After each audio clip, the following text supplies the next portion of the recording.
righty. What's up, gentlemen? All right.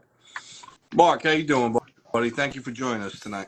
Yeah, you bet, man. Thanks for having me on. Absolutely. So this is Chris from Only Bows. We're gonna give everybody a couple minutes to start logging on, and then we're gonna kick this Right off. on. Very cool. So just so you know, this is it. This is Pursuit Live. My one-of-one garage studio, and Chris has got a nice little setup there himself. So it's a very laid back show. Like I said, you're gonna see a bunch of people interacting. We got some in-house groupies, so it's pretty cool. Everybody interacting with each other. Yeah, no, that's cool. So, What do you Chris, say? we can just turn down that keyboard a little bit, and then we'll get ready to go. All right, I'll see what I can do. I I'm a know. little under the weather, so I bear know. with me. So I am gonna help Chris out tonight. Chris is not feeling too good, but he's a trooper, and in true producer Chris fashion, he's here with us tonight. I mean, let's be honest. It's not that I'm not feeling all right. It's like I pretty much have pneumonia right now. But because I care about you people That's right. and I love doing this show, we're bringing it to you live, no matter what. That's However, right. Jason and Quentin did seem to think that I was not at the doctor's when they had their little show and thought I was out drinking. And no, unfortunately, I'm sitting here chugging water, blowing my nose. That's all right. Eating these things. So we're trucking right through this. So Well, I think we make it official and we rock and roll. Why don't you take it away, producer Chris? All right. So welcome everybody to another episode of Pursuit Live, brought to you by Pursuit Energy. If you haven't already, head over to pursuitenergy.com. Use code 10LIVE while you're there to save 10% on your energy drink purchases. With me, as always, is my partner in lives, Mr. Dave Hawkins. What's up, everybody? And tonight we got a special guest. We got Mr. Mark Olis from Olis Outdoors, and also content manager for PRADCO Outdoor Brands, amongst which is Moultrie Mobile. So, Mark, welcome. Thank you for joining us. Absolutely. Thanks for having me. Absolutely. All right, you start sucking on those holes and all that medicine you got, Chris. I'll take it from here. So, yes, Mark, thank you very much for joining us tonight. This is going to be a fun episode.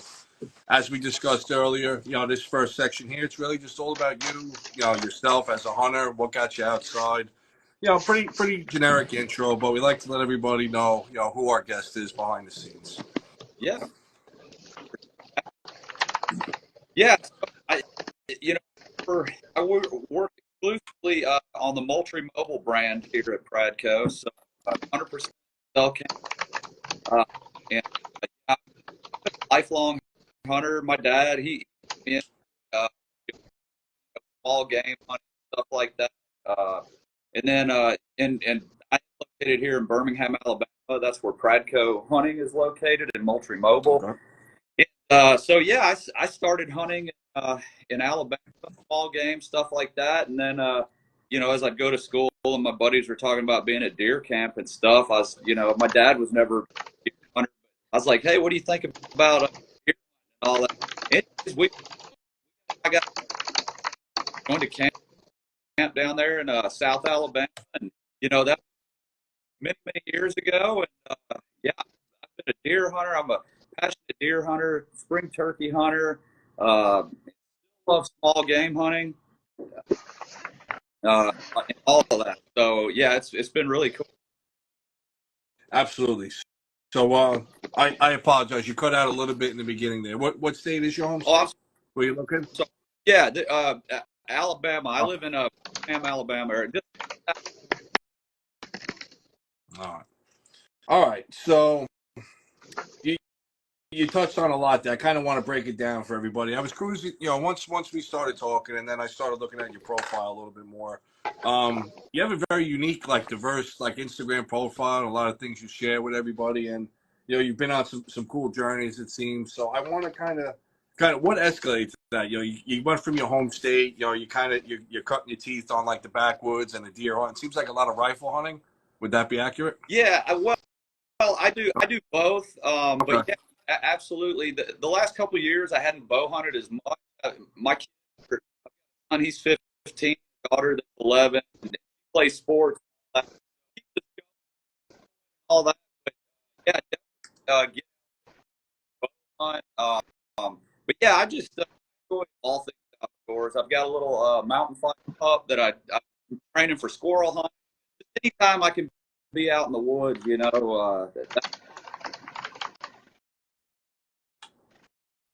Yeah. Mark, real quick, are you able to hear us okay? yes, sir. You can hear me okay? Okay. All right. It's a little choppy on our end, but sometimes that's just through the live platform. So we're gonna keep going ahead. So if there is a delay, we apologize. We're just trying to work through some audio here. But we did get most of that. At what point was you working with Moultrie, or what gave you that opportunity? Like I see you're up at the crest of some of these mountain ranges, and you got on some more of these exotic hunts. Was that something you were able to do before, or is that just something that naturally progressed over time? So anyways, my start in the outdoor industry, I've been in the outdoor industry my whole career. I graduated Auburn in journalism, so I went into outdoor writing. Wanted to be an outdoor writer, so I worked as an editor for about 13 years on outdoor hunting magazines. Was the editor of Predator Extreme magazine, Whitetail Journal, a number of other ones as well. And so, got to go. And, as an editor, I traveled all over the country hunting, and stuff like that. And it's just an awesome adventure. And then about 5.5 years ago, May will be 6 years, I came over to PRADCO and worked on the brands here. And then probably the last 3 years have been focused solely on Moultrie Mobile. So yeah, like talking about climbing that mountain and stuff, I was out in Colorado on a pronghorn hunt this fall. I was with my good buddy Garrett Bolkus with Last Breath TV. He filmed all that. So, this fall we'll release a film on that hunt, a short film. So yeah, it's all, with me working on content as an editor and then working on content here. So we do a number of those pieces. Last couple of years, I've traveled to Missouri to my good buddy Blake Garrett's place. So we've got a couple nice bucks up there hunting Missouri in the rut. So yeah, those are some things I've done with work. And I just traveled back today. I was at the NWTF convention in Nashville. Yep. Oh yeah. That's always a really good time. So just I do a lot of things on my own here locally, hunting. But yeah, some of those bigger trips, like you said, exotic, usually are tied into work.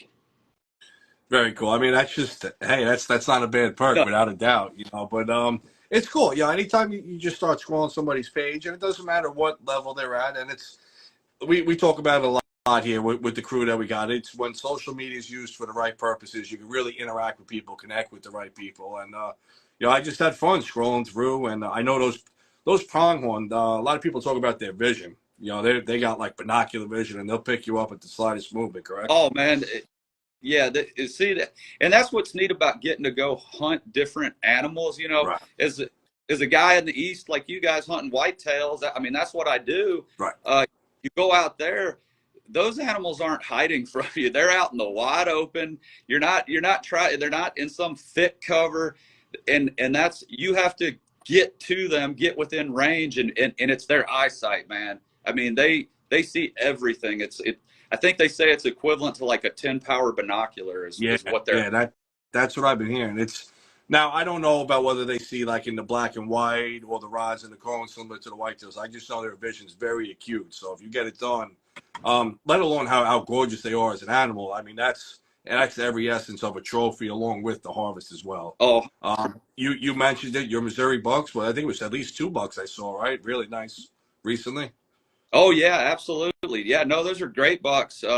I mean, gosh, Missouri, that state is incredible, man. I mean, there's really big deer up there. I was kind of up in the central northwest a little bit part of the state, and I mean, if you think about it, I mean, that's the same as Iowa, Kansas, Nebraska.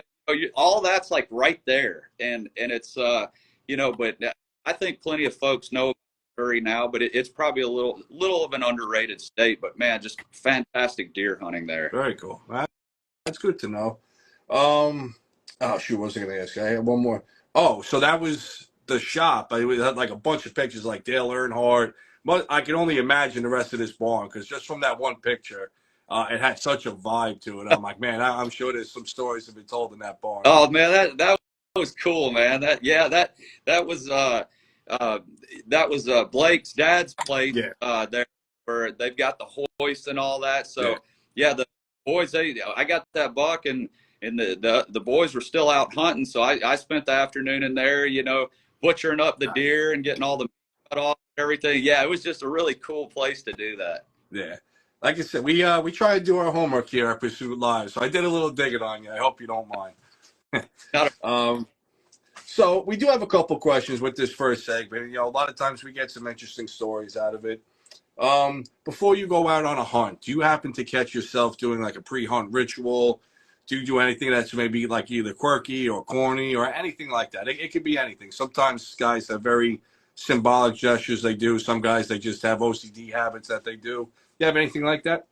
No, you know, that's funny. When I was younger, you know, I was really superstitious with stuff. You know, I had my killing hat. If I didn't have that, I'd be able to, you know, even get it done. You know, and I remember this one fall, I was hunting some property, you know, kind of in the city, and man, I think the first time in, I shot a big doe with my bow, you know, and I think before that, like at the time, I didn't drink coffee or anything, and I had like this, I don't even know what I got, like a French vanilla coffee or something before I went hunting that afternoon, and so I got that deer. So when the next week when I was going to hunt there, I was like, man, I need to go get a French vanilla coffee. Yeah, that's a little sweet. At least I wish it was like an espresso or something. That's a little sweet. Gas station coffee, you know, it Yeah, was, yeah. but I was like, man, I need to do that. And sure enough, I got another deer that time. So, Did you really? you know, those things. But I would say as I've gotten older, I really don't, because, you know, like now I put so much homework and time in pre-hand that, you know, I feel pretty confident when I'm heading into an area or something. Make sure I've got the wind right. Make sure, you know, my gear's all ready. You know, I'm just in the mode. So I wouldn't say that I really have anything today that I do. Right, you're just doing that checklist. A lot of us, you just running through that mental That's checklist as you're loading up the truck. You know, whatever you didn't put in the truck the night before, you're like, you know, release, tags, binos, whatever it may be. So, yeah, and I um, myself, you yeah. know, that first hunt of the year, that's when you realize what you Oh, forget. You're like, dang, I'm rusty. oh, without a doubt, it takes I would say 3 to 5 hunts before you maybe a little less, but before you're like, all right, everything's in that rhythm, everything's back in the pocket. It should be. You could do it That's right. blindfolded. But yeah, that first hunt, that first morning is normally a little clunky, without a doubt. It, I'll speak on that. So one more question for you, and again, you answer this however you feel suits you. Who do you call first after you get a successful harvest? yeah, man. Gosh, over the year, it was always my dad. I'd always call my dad first. He was always my biggest cheerleader, you know. And again, he wasn't into deer hunting. That didn't suit him. Just the fact of sitting in one spot, you know, really like he just can't do that. He's a small game guy, you know. He's a shotgun. He wants to be walking. So yeah, it was definitely my dad, and then I would say now, like where I hunt, we've got a good group of guys. You know, my brother-in-law, you know, best buddies. We hunt a place together, and so you know that we kind of got that you know, that group text message string going. Nice. So Good. I nowadays, that's probably what I hit up first is like, you know, you're texting your buddies and, you know, showing them pictures. So like when I got that buck in Missouri this year, of course, you know, I had to snap a photo and send it to the group and, you know, get all the hell yeahs and everything. Absolutely, man. No, and again we touched on it again twice already today, like social media, group messages, all those things. There's so many different apps for communicating, and it's almost like you could take deer camp with you anywhere you're going. You know, it's a couple of clicks away, it's a couple messages away, And that's really where, when we use it the right way, use the technology we got. There's nothing wrong with it. It could bring so many people together. Maybe if this was deer camp weekend, I mean, he'd probably still be here, but maybe Chris couldn't go. That's one FaceTime call away. You're like, he's still there. He can maybe join in from the blind He's or still something. would. So, Let's face yeah, it. you would have been. I know you would have been there. As long as you're not coughing up a storm, you gotta be quiet. You're doing all right though tonight. Listen, So, deer after coughing, so I'm not worried. All right. so the next section, Mark, is more about the gear section. Chris, if you're up for it, I know it's your favorite topic. We got some rifle talk we can bring into the mix. Whatever you guys want to talk about. We'll lead into this a little bit. So everybody knows that I'm kind of a gear junkie. All right, I'm as an engineer, I'm really nuts and bolts into every facet of everything, and I like to do as much research as possible. So one of the things that we've started doing here is I like to ask this question: what is your three most pieces of essential gear? Like three things, no matter what the hunt is, aside from your tags and your weapon, obviously. What are three things you're always going to bring with you on every hunt? Let's see. That's a good one. And I'll just stick with deer, obviously, but I've got to have that grunt call. That's just, it's like, we're talking about forgetting things. Like early in the season, I get in my bag and I'm looking for it. I'm like, and I got this. I'm like, I have to have that. I may need that at some point to use communication. So that's one thing I'm always carrying. Let's see what else. I mean, gosh, essential. I mean, aside from the weapon, I've always got my binos, always strapping those on before the hunt, and then I've got my backpack. I mean, that's essential to me because it holds everything. That's where I got everything at. All right, so let's dive into this a little bit now. As kind of, I take it you're more of a rifle hunter than a bow hunter, predominantly. Would you say? I would say I bow hunt in bow season and bow hunt. Like if it's like a city area somewhere where I need to be bow hunting, I bow hunt. So I absolutely love bow hunting. But yeah, when rifle season comes in, I typically pick up the rifle. Then yeah. All right, so let's start with your bow. Just give us a general breakdown of how you have your bow set up and why you kind of decided to go that way. And I guess we'll start with the question that everybody hates: fixed blades or expandables? Oh man, I've always been a expandable. I don't know why it is. I've shot fixed blades, and for whatever reason they seem to plane on me more. So I've always shot. Oh gosh, I'm forgetting it now. Spitfires, the 3-bladed Spitfires. Man, those have just been phenomenal. I mean, I've been shooting those since the late 90s. I mean, it's been a long time. So my confidence in those is super high. I've had a lot of good success with them. So that's for sure one thing on the broadheads. All right, and then what kind of bow are you shooting? Do you have a specific preference in brand or style, or what are you generally going with? Yeah, I mean, the bow I've been shooting the last few years is a prime bow. It's been a great bow, a fantastic bow. I was an editor for over a decade in the industry, so I got to shoot a lot of bows, which was really cool. And I mean, there's so many great ones out there. I mean, growing up, I started with a PSE. Then in the in high school, I bought a Matthews Z Max. Shot that for years, and then Bowtech was one that I shot for a number of years. That was a really good bow. So I'm not as dialed in, like, it's not like Chevy or Ford for me, there's some really good ones out there, but the one I'm using currently is a prime bow. Okay. All right. So now if we're gonna dig into this anymore, I guess you said your pack is probably one of your most essential pieces of gear. What kind, if you run a different pack when you're bow hunting or rifle hunting, or do you kind of run the same pack no matter what you're doing? Yeah, I pretty much run the same pack. It's got my essentials in there, and that's what I'm using. So yeah, I don't swap out packs for that. Now, I do have a different pack. Like when I take my little dog out squirrel hunting, I got a different setup for that. But for deer, it's the same. All right. What kind of pack would you say that you're? If you had to pick one pack, and this is the only pack you can run for the rest of your hunting career, what would you say you would go with? Well, the one I've been using is the Mystery Ranch Treehouse pack, and I like that one. It's a little different style than a lot of packs. It's a large it's like one large internal center, and then there's all these pockets like on the outside edges of the inside, if that makes sense. So you've got that way, and the design was set up where you could, strap it to the tree or whatever, or hang it from a hanger when you're in the stand, and you open that lid, that top to it, and then everything's right there where you can just get it. So those little pockets are nice because your grunt calls there or something, and your binos, your rangefinder, it's all accessible. So that's one that I've used this year, and I've really liked that one a lot. So I would stick with that.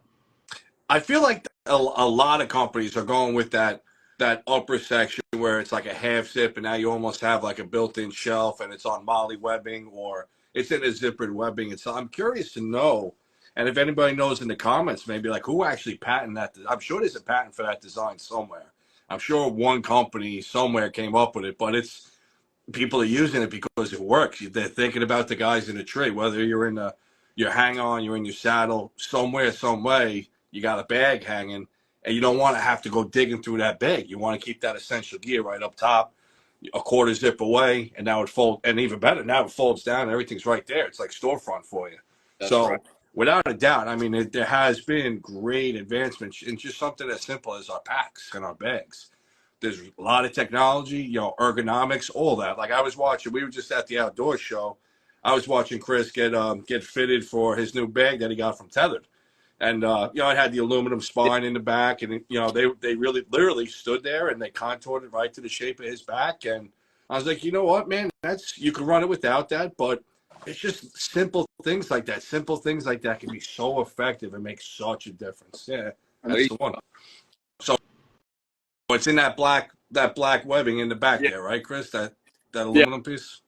Yeah, I don't want to pull it out because, I mean, no. The guy that designed the pack, and forgive me because I can't think of his name right now, but the guy that actually designed the pack is the guy that fit it to me. And when he put that thing in there, he had to pry it in there. So that thing's not coming out. Yeah, no. Don't mess with it. But I just wanted to chime in a little bit. Like you said, just that simple thing of like that easy access open and top on. I'm looking at two backpacks that I got right now. They both have it. Something very similar. So it's very interesting, the needs that we need as a hunter, we're all coming from the same mindset. So it's interesting to see that all the companies kind of adapt to one style. So go ahead, Chris. Keep doing your thing, buddy. You're doing good. All right. So I guess we'll move forward a little bit into this. Now, would you say that you're more of a mobile hunter, or do you like to hunt out of like a box blind, climbing stand? Are you a saddle guy? What's your strategy for whitetail? Yeah. So over the last 10 years, like I was saying, that my group of family and buddies, we've been hunting this one property in East Central Alabama. So, we started off with 200 acres. It was my buddy's family's land. It needed a lot of work. I mean, tons of work. We poured a lot of sweat into that place. And over time, we, created food plots, and then we would, we've got a habit kind of where we'll build a box blind every season, so we build them ourselves. They're not pre-made. And so, it just depends. So rifle season, a lot of our food plots, because we've been building a box blind or two every season, we've now got those up. We just acquired my buddy. They just purchased some more land. So, now we've got another slate where we got to create food plots. So we're going to have to hire some equipment guys to get in there. But that's what I like. That the management side is what's fun to me. So I've been tied to one area. So we do have box blinds. In bow season, I'm mostly hunting out of lock-on, hang-on stands. that we put up around plots. Or here in Alabama, you can run feeders. We got some feeders running too, and then it's and then there's lots of woods where you're looking for the white oak acorns and things like that. So yeah, I don't hunt as much in a climber anymore, but occasionally I do. If I find something, while I'm doing some scouting there, I see something, I'm like, hey, I may want to give this a try. I will use the climber. I haven't saddle hunted yet, but that looks intriguing to me. One thing I've been doing, taking my dog out squirrel hunting this winter. I'll go to public land that we've got nearby, and with her, I like to we just get off in the woods. We're not on trails. We're not. We get back in there, and man, I have found some killer deer hunting spots with her. So I think this next year I'm going to start incorporating some public land hunting where I will have to be more mobile. It's very interesting. I just went over to the saddle game. It's a long running joke here with the show and a lot of the listeners.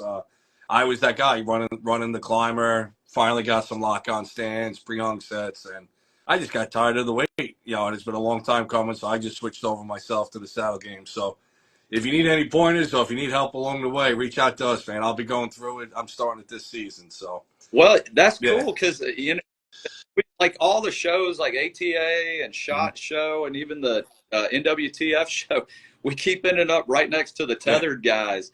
And so I've been making buddies with those guys, and at SHOT Show I gotta get in the saddle for the first time and just see what it's like. And it's definitely a little awkward at first. Sure. The way you move and all that. Like I was like, see where I'd need to practice out of this thing a little bit. Oh, without a doubt. Like that's probably on the top of my list right now. Besides, obviously, scouting. And the camera maintenance and all that. Just literally just time in that saddle, learning your how to hang everything, learning your feet work in the saddle, how to turn, how to maneuver. That's you can't. We've been talking about it a lot recently. You can't just put that on, walk out in the woods, open the morning, and you're going to be comfortable, and then try and execute a shot. You're not. No, it ain't gonna happen. So, we did have 3 questions so far, Chris, in the comments from Mark. You let me know when you're ready, and I can start doing a little Q&A real quick. Yeah, if you wanna lead into Q&A, and then I've got some questions towards the end, so we'll roll right into Q&A. Very cool. All right. So one of the questions we had starting off, Mark, was your camo preference. That could be, let's say, maybe brand or type of camo, and then did that vary from early season to late season? I know it could be a general question depending on when and where you're hunting, but do you have one camo pattern you use predominantly? Well, so I've used everything over the years, but to that point, I guess it's been about 2 years ago. I started talking to the Sitka guys, and I'd never worn Sitka, never had any. So anyways, I was going on one of the whitetail hunts in Missouri, and so I got the outer layer. It's the lighter color. It's not the subalpine. Gosh, what's that? The open country. Man, no, I don't think it's that one. It's I'm gonna have to look it up. I can't. But it's the more it's on, like, that's for cold weather. So that one I do when it gets cold. I'm wearing that to get up with the bibs and the jacket. So it's that little bit. It doesn't have a lot of green in it. Maybe open country is the right one. But then like early season, like this year that antelope hunt on, I had the subalpine, got more of that green in it. So I definitely, like, here in Alabama, our archery starts October 15th, and there's lots of leaves. I mean, it's greened up. It hasn't really changed color yet. So I definitely wear that more green in that pattern at that time. Okay. Another question, again from one of our good friends here.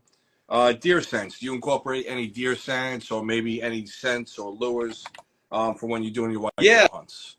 So I'm a fan of Code Blue. I mean, every time I go out and I'm, especially archery season, I'm insane about it.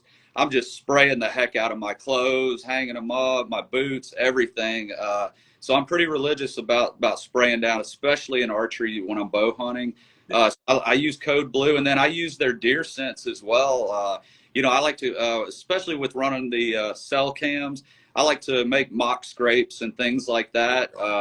So I use their Grave Digger and their other products, and then in the rut, I'll always put on the drag with the doe and estrus scent like that. So I like the Code Blue stuff. That's worked really well for me.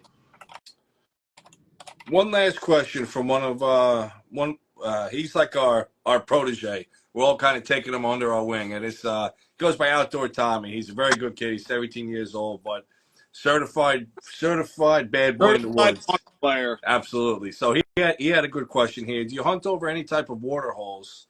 And I think I know why he's asking it. Up here in New York and on Long Island, we found out that water holes, even though we can't have any bait, any food, any mineral, water holes are 100% legal to hunt over. And I really think it's such an overlooked aspect sometimes in the whitetail woods. A simple little, literally, if you take a tub and you bury it in the ground, there's going to be certain times of the year where those deer literally need that, and you could be really effective over that. Yeah. So on our property where we hunt, we're fortunate to have pretty good water throughout the property, whether it's spring-fed creeks. We've got a few ponds on the place, but there's one old pond that's kind of secluded on the property, and there's always tons of tracks around that one. And so I've never shot a deer over it, but I always put a camera on it, and I'm always getting activity on it, especially like the early season. I mean, down here when it's archery season, early season, man, it's hot. I mean, I'm sitting in a stand some days it's 85 degrees. I mean, it's just hot, and that water that's a great time to get over that water at that point. I would say it's something I probably need to incorporate more into my hunting style, but unlike New York, you were saying, where you can't hunt bait. In Alabama, you can hunt over bait, and things like that. And we do a lot of food plots. So I'm definitely a food focused hunter on that property.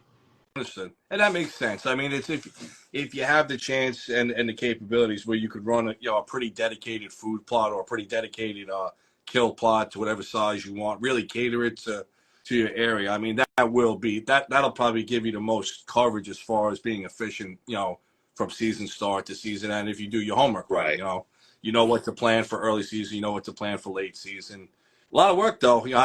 It's people think, oh, you're hunting over this ag land. Well, think about how much. Try and grow your lawn. It ain't easy. No. Now, now you're trying to grow very specific things in specific zones. Oh, like it's an art. A lot of guys on here, they do a really good job. A lot of these guys up in the Northeast that follow along with us, they're all about it. Soil pH, learning all this.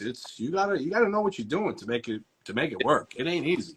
No, it's literally, it's science. I mean, you do if you follow it and you do the things you're supposed to do, it makes that soil pH is number one. I mean, it's huge. And so yeah, man, if you follow that stuff right, and we've tried things over, that's the fun thing. We get to try new things, different seed blends, see what works good. And yeah, I'm definitely a food plot junkie. I mean, that's something I do. I'm the guy that leads that charge on our hunting place. Very interesting.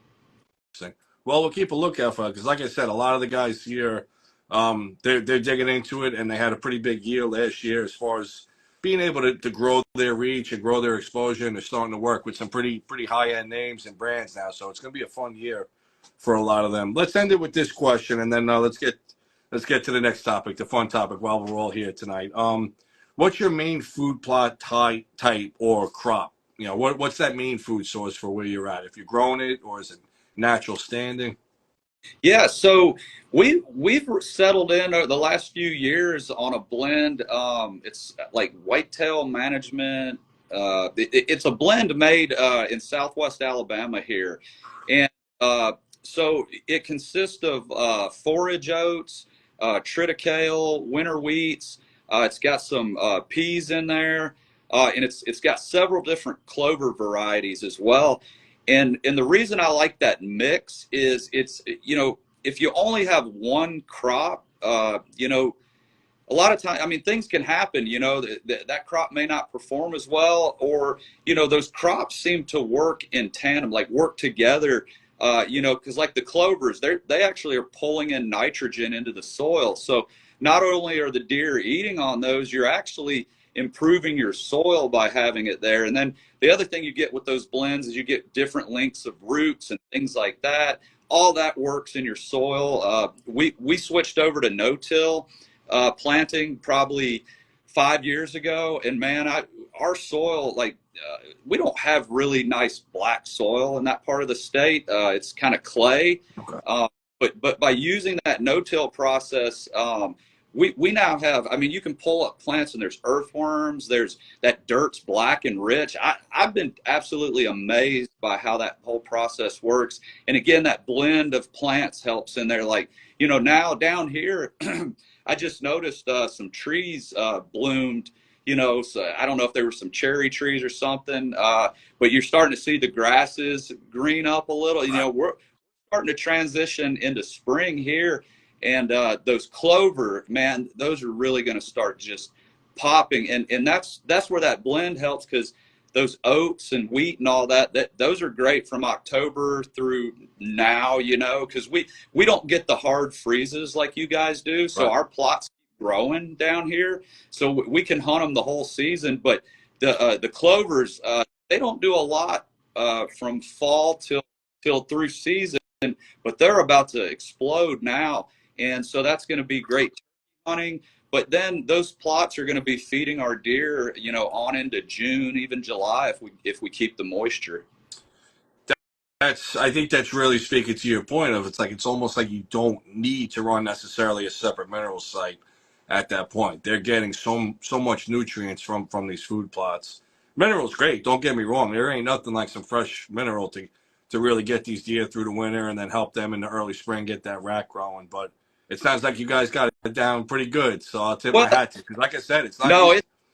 it's not. And again, that's where I'm like, you know, you were talking about how you love the gear and all that. Like, I'm a management junkie. Cool. That's where I really thrive. I love that. Like, we do prescribed burning on the place, and Really? Okay. and all. So, you know, and that stuff you see a lot more in the South, you know, than you do in other parts of the country. But man, it's just fun, and you see that new growth coming up, and those deer just hammering that, you know, because those where we burn, you know, in those cutovers. I mean, those are, you know, 20, 40 acre food plots that are coming up that we didn't have to plant, you know, and stuff like that. So it's all about, you know, it's a whole system wide deal. You're managing a lot of stuff, so it's fun. Very, very cool. I mean, that's a whole part two. If you're willing to join us for a part two segment on that, we'll hook you up with our guys, like our in-house food plot guys, and we can go all night on this. So That's awesome. we appreciate you, you know, sharing that info with us, because like I said, you got your gear guys, you got your broadhead guys, you got your arrow guys, the food, the ag aspect, the food plots. It's whatever you end up diving into, whatever niche you dive into, and guys really take a passion to it. But the reason we're all here tonight, you're rocking it on the hat and the shirt there. I got him out in the woods still. I don't have one handy. Moultrie. Everything Moultrie, specifically the Moultrie Edge cameras, which is a fan favorite with a lot of people, myself included. I'm running 6 of them at the moment, and I'm looking for about 4 more for next season. So, Mr. Mark, what has Moultrie very generously offered to give away this evening? Well, look, we've got our Moultrie Mobile Edge camera. That was a camera that we launched 2 years ago. Man, that is a workhorse camera. I've got about a dozen of them out myself. I absolutely love the Edge. It's got that auto connect technology. You just turn it on and it finds the strongest signal. So it's not just on one of the networks. It's working on the, you know, any of the 4 major ones. So yeah, so that's what we're going to give away tonight. That's awesome. That honestly right there, when I actually met Joe Amos about 2 American Outdoor shows ago, and I did a quick live with them. it was great though. Everybody at the Moultrie booth is always very nice, just very willing to help with any questions, very friendly. So little shout out to them. They were very, very good staff. You guys that you put behind the booth there. I walked up to them. It was just me and my wife. I'm like, hey, do you mind just going live with me quick? It's for my hunting Instagram. I love the cameras. I want to buy 2 more. I said, yeah, man, let's do it. You know, me and Joe stayed in touch, and it's just ever since then, that auto connect technology, I think, was the biggest selling point for me, because it really took a lot of that worry away. Between that and no SD cards, I mean, those are 2 things that guys kind of have gripes with their cell cameras.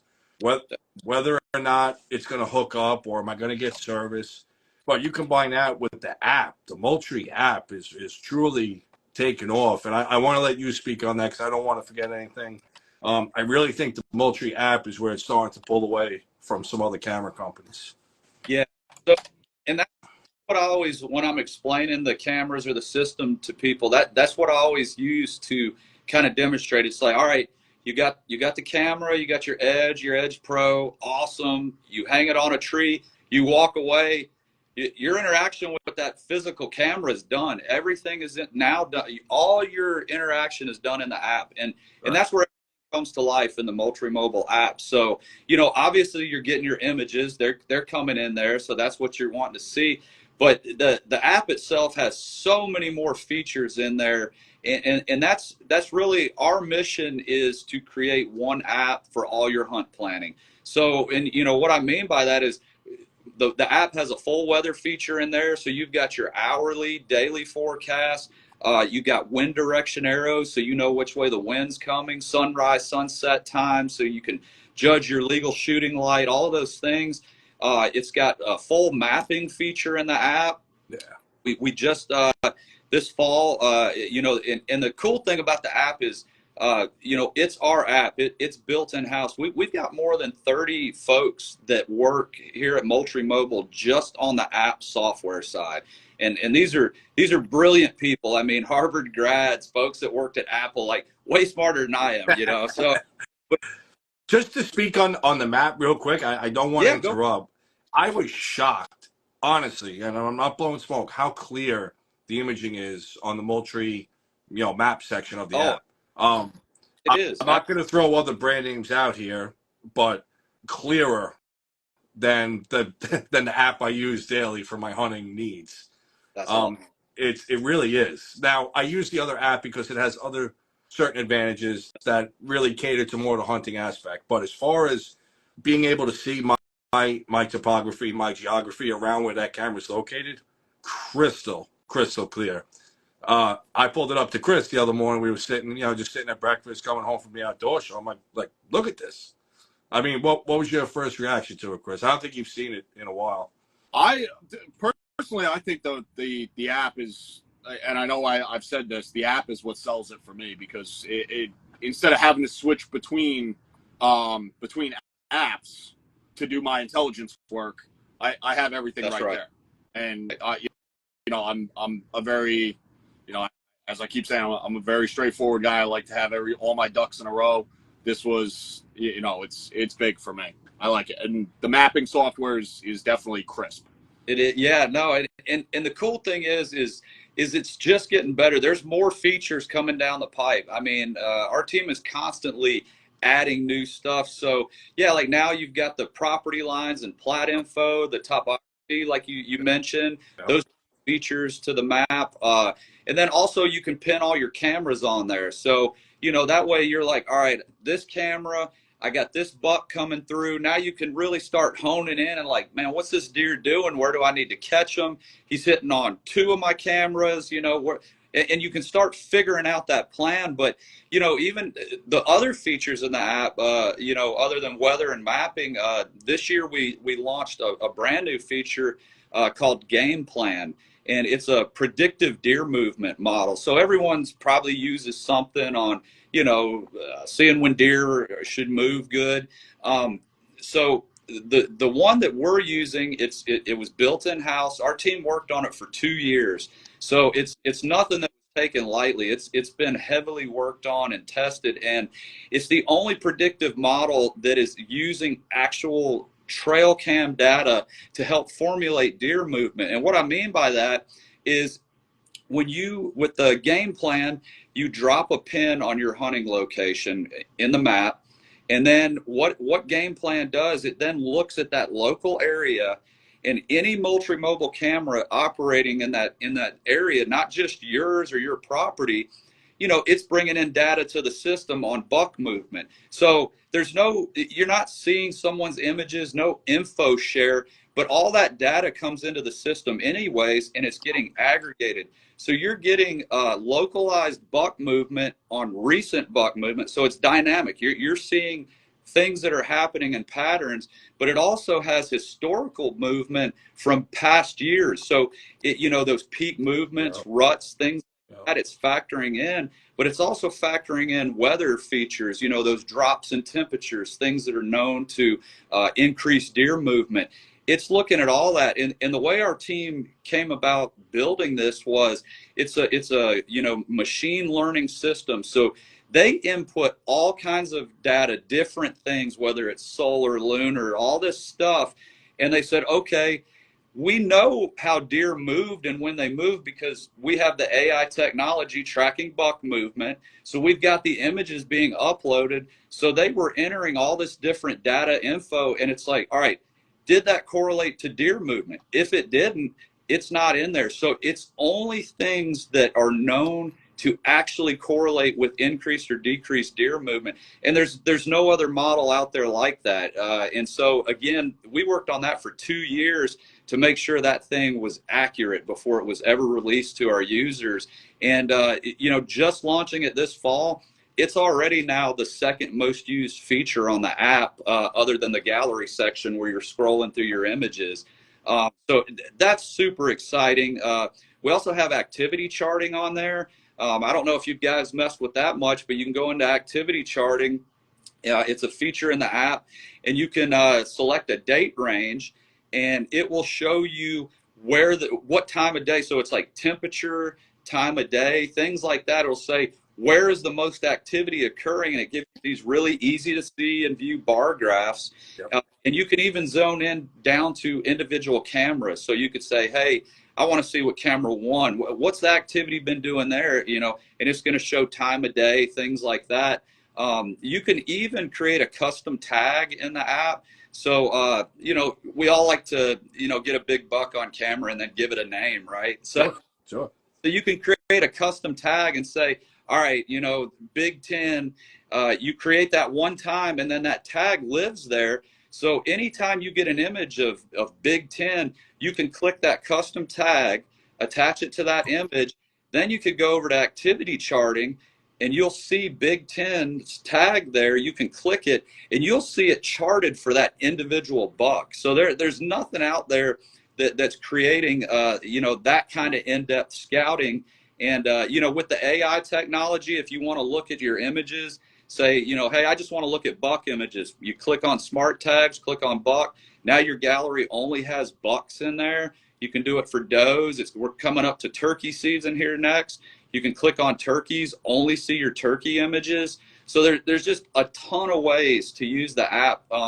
If a guy just wants to see his images, it's wonderful for that. If a guy likes to dive in and look at barometric pressure, when deer moved, all those things, you can get as granular as you want inside of that app. And we also just launched camera sharing in it. So like where I hunt, we got a group of guys.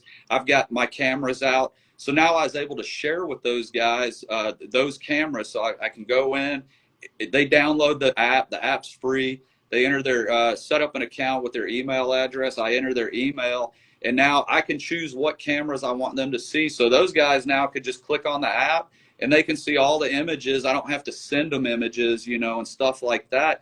But it's cool because they can't control any of the settings or anything. So you don't have a bunch of guys messing with settings and things like that.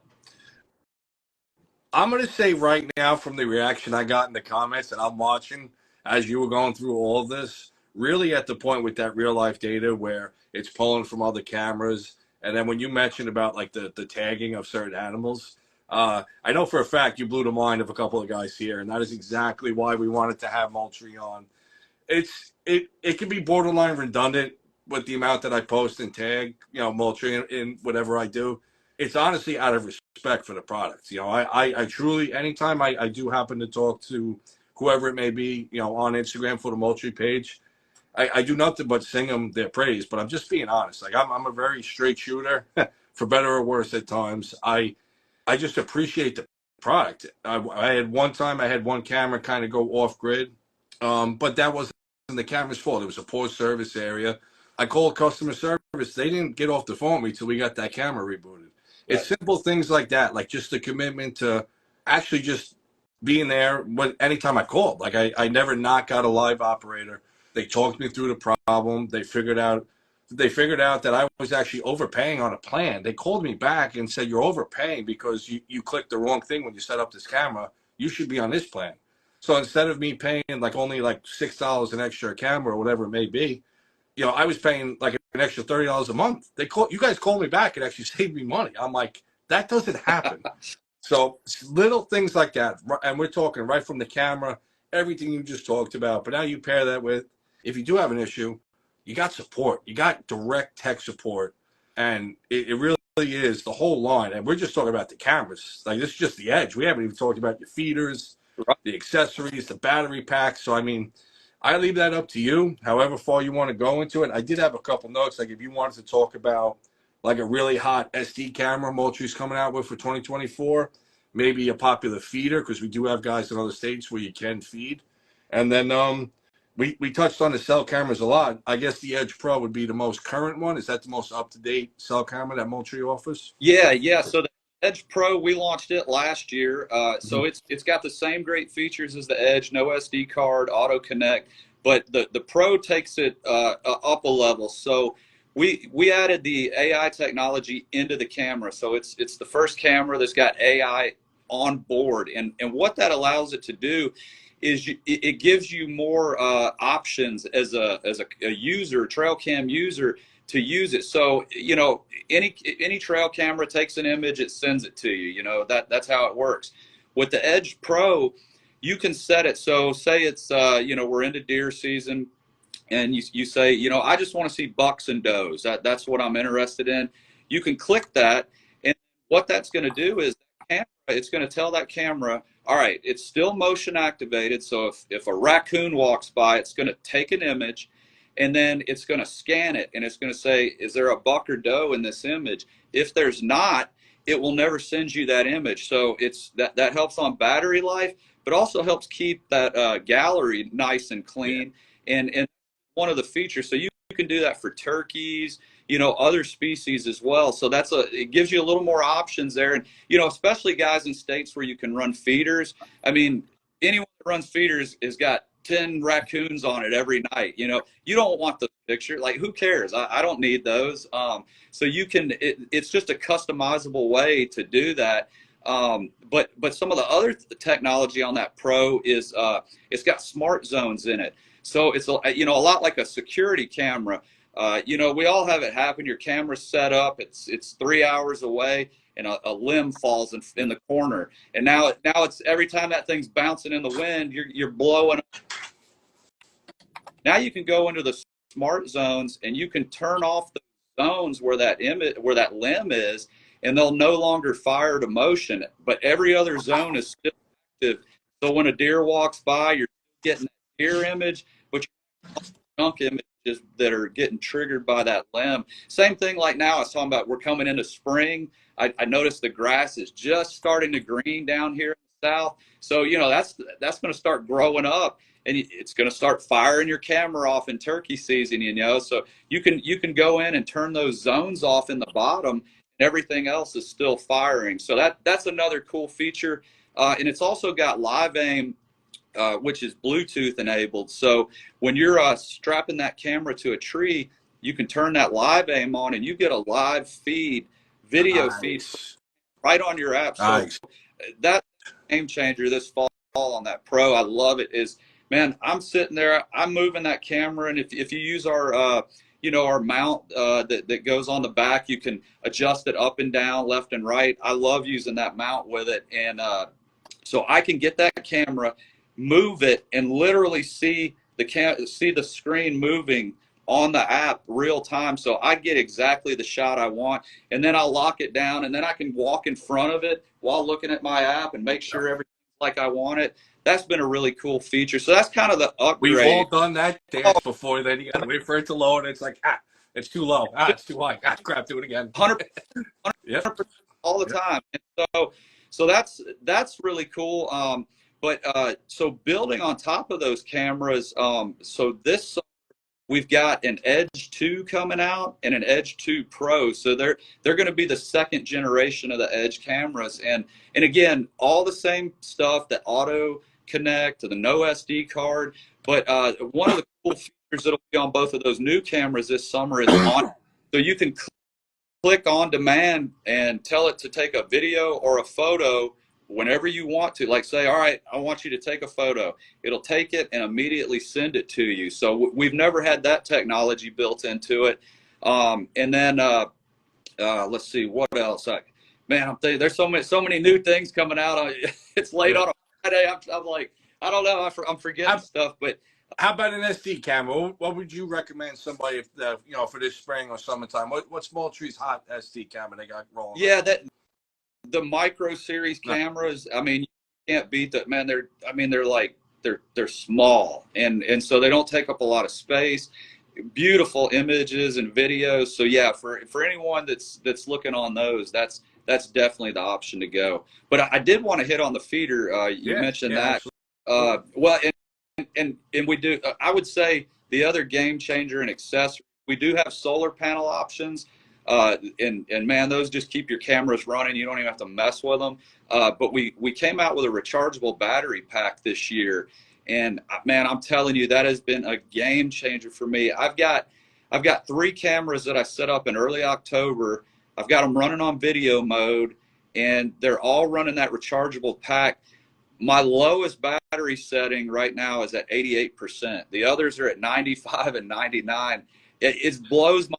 And I haven't bought one AA battery. It's rechargeable, so I can recharge it and keep using it. I mean, it eliminates the need to buy all those expensive batteries, and it's a lithium pack, so you can run it in the cold weather and things like that. So that was a big deal that we made sure it was a lithium pack. So I would, and that will work in any of the Edge series cameras, the new ones or the Edge Pro.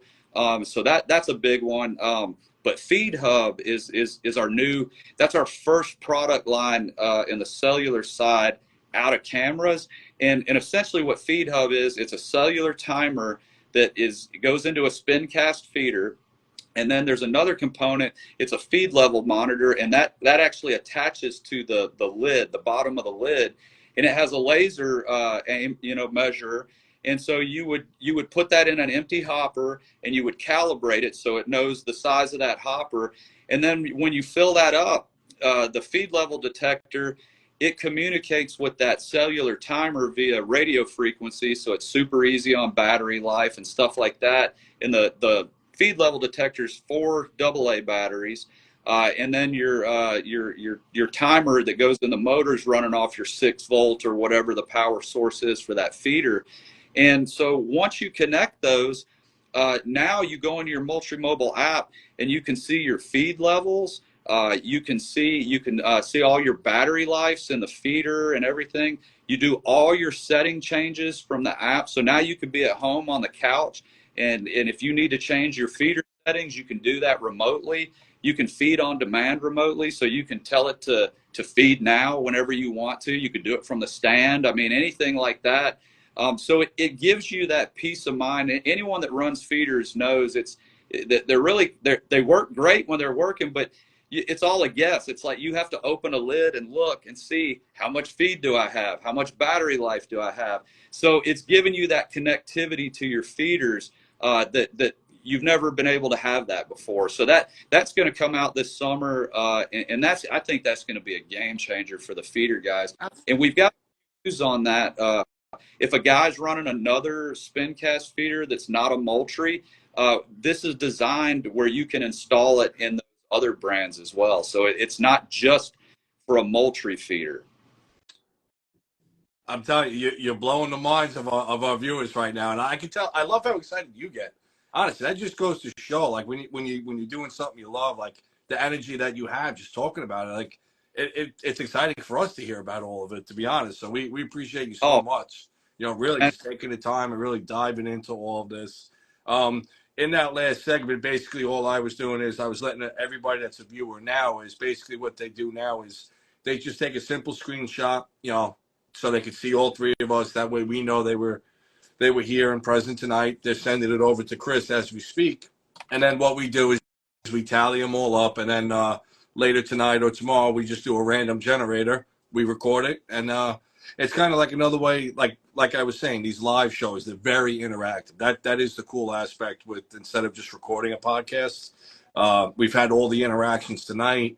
We're able to do giveaways like this. So that's when you told me, Moultrie and yourself, you guys are willing to give away, you know, an edge on top of it. We were very, very grateful. oh, So, you know, we appreciate no, that. thank you guys.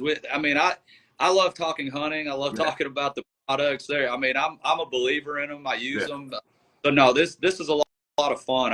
I really appreciate you guys having us on. And yeah, man, you know, I look forward to hearing who the lucky winner is. We'll get that camera sent out right away. Yeah. I wish, can I ask Chris or should we hold off on that?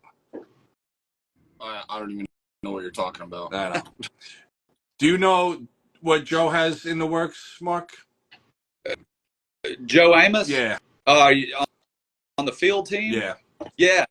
All right. Yeah. All right. We'll trickle it. We're gonna do some movie magic here. Chris and I were accepted to that. So there's been a lot we've been pulling together from different angles here. This was like a great starting point for that. So yes, I guess we will let our viewers know. Chris and I did get accepted to the Moultrie field staff. Sweet.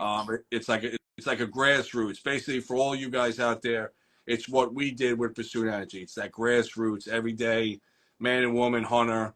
Obviously, you know, with us being firm believers in the Moultrie product, this was kind of a great way before that got announced. But that's why I'm kind of telling everybody, just hang tight, hang tight. I wanted everybody to get the tease tonight with you, Mark. That way you could really tell them what it's all about. And then once that becomes official, I think you guys are going to have a pretty good rush of clients coming your way, picking up some cameras. Yeah, So this is all kind of segueing perfectly, you know, for the next week or two. That's awesome. Yeah. No, it's cool, man. It's going to be cool. Absolutely. So let me ask you, we got two questions we always like to wrap it up with. We'll let you go, and then, you know, that'll be the show for the evening.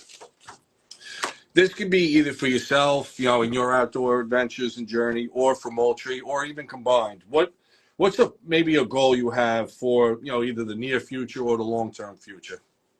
Yeah, you know, I think for me, and again, it goes back to me hunting the public land with my little squirrel dog this fall. I mean, when I say I found some really awesome looking spots, like places where I'm like, I need to hang a stand here. And you know, it's on public. So these are places that are, you know, you got to get in there. They're back in there. They're not right off the road kind of places. So I'm kind of excited about that. And so for me, my goal is, you know, this year, I want to go hunt some of those public grounds and get after some bucks. So this summer, I'm going to really start placing some cameras out there on public in some places. And I really want to start honing in, man, because, you know, like I said, I don't always get to go to my property to hunt with my daughter and sports and my son. So, you know, this public land's close to home. So if I get a Saturday morning, a Sunday evening, something, you know, and I could go hunt, you know, I'm going to take advantage of it. So, and that public ground, it only has a few rifle days, so it's going to be archery. So I'm going to expand my archery hunting on into rifle season this year and start tackling some of that public ground. That's my goal. Hey man, you let that orange army push them right to you. They're going to be pushing them off all the land around you. You'll just be sitting there comfy. There ain't nothing wrong with that. So very cool. All right, so let's do this. We are going to start wrapping it up. Chris, I'll take the closing. Give your voice a rest there. So, Mark, why don't you let everybody know where they can find your personal page and your content? And then, obviously, we want to make it very clear because I know there's Moultrie Mobile, Moultrie Products. So if you could give the breakdown on that, all the media platforms, and then I'll give the show wrap up and we're good to go. Yeah, no. Yeah, my personal Instagram is just Olis Outdoors. You know, I just have fun. I'm not an influencer or anything like that. I just love sharing, you know, stuff I see and do. But yeah, like Moultrie Mobile, go to, you know, on Instagram at Moultrie Mobile. We're on TikTok. We're on Facebook, Moultrie Mobile. Those are great places to, we have fun and cool stuff on there. So I think they would just really enjoy being on those pages. But that's where we announce a lot of things, you know, when things are available, new products, when we're at the shows, we always like to put stuff on there. So definitely check out the Moultrie Mobile social pages, and that includes YouTube. If anyone wants to learn more about products or some of these like game plan and things I was talking about, we've got a lot of videos on our Moultrie Mobile YouTube page that really go into depth and explain that stuff. So we got tons of stuff over there. And then, you know, to buy any of the stuff or any of that, Moultrie Mobile, the website, you know, that we got all our products on there. And then MoultrieFeeders.com. Our stuff's on there. That's where you could get the SD cameras and things like that. So yeah, just Moultrie Mobile, anything on social, YouTube, it's all just Moultrie Mobile and the Moultrie Mobile website. But yeah, just you follow along there. That's where we release a lot of news and things like that as well. Very cool. Yeah, it's you can put a hurting on your wallet pretty quick if you start scrolling too deep. I know I get guilty of that sometimes. It's a testament. I know the guys here that follow me, they know I've been promoting Moultrie for a long time. And again, it's just when I find something that I believe in, that's all it is. I believe in it. I'm just a regular guy. You know, if I'm investing my money and time into it and I trust it, I share it. That's just as simple as it is. And it's just about sharing good experiences, sharing bad experiences. And that's why these lives, all these dialogues, the interactions, they're awesome. You know, and that's a big part of why Chris and I love doing these shows. You get so many different angles from so many different people, East Coast, West Coast, North, South, but we're all, even though it's different as it is, we're all after that same thing in the outdoors. So that's why we really have a fun time doing it. You've been great tonight. I'm telling you, you blew our minds with some of the stuff and the features that Moultrie had that I didn't know about some of it. And I was watching the comments, and it's going to be interesting. Once we get these, maybe some of these codes activated, you'll see it. You'll see a difference. Keep hanging on, man. We've got the foot on the gas pedal. There's more coming, man. Awesome. That's awesome. All right, guys. So as far as me and Chris are concerned, we do have a couple of announcements. Obviously, we got the Empire Show coming up. That's in upstate New York. That's going to be in Suffern. Suffern, Chris? Screw you. It's not upstate. No, okay, whatever. It's north of Manhattan. So whatever you guys want to call that. So it's going to be in Suffern, New York. The Rockland County Community College in Suffern. So February 29th to March 3rd. Only bows for Chris, Urban Pursuit, myself, Rob with Mountain Man Deer Processing. We have a 10x20 booth. Come check us out. If you're able to make it there, we'll have a bunch of hats, bunch of shirts. We're promoting the show as well. So anything you guys can do to support that would be great. Obviously, the support we get here with the show, as always, is appreciated. Mark, I can't say thank you enough to you and the entire Moultrie team. Anything we can do, obviously, from here on out, please let us know. We're here to help. We're here to support. And thank you again for being very generous with the gift of the Edge camera. Yeah. That's going to make somebody very happy. So thank you. No, thank you, guys. I really appreciate the opportunity. I had a lot of fun here tonight. That's cool. Well, if you want to do a part 2, 3, or 4, it could be food plots. It could be camera updates. Anytime you really want to help get a message out, please reach out to us, and we're more than welcome to do it for you. Awesome. That's all. We will. We'll do it again for sure. That'd be fun. Very cool. Very cool. Well, we thank you for your time. Everybody that's tuned in tonight, thank you very much. Last chance, get your screenshots in. Get Chris while he's looking not too good right now, and send it over to him. That's your entry for the camera. And bear with us. We're going to get the entries in, and we'll let you know who the winner is. So thank you all. Have a great night. Go find some sheds, and have a good weekend. Catch you guys later. Thank you, Mark. Thank you, Mark. Have a good night, everybody.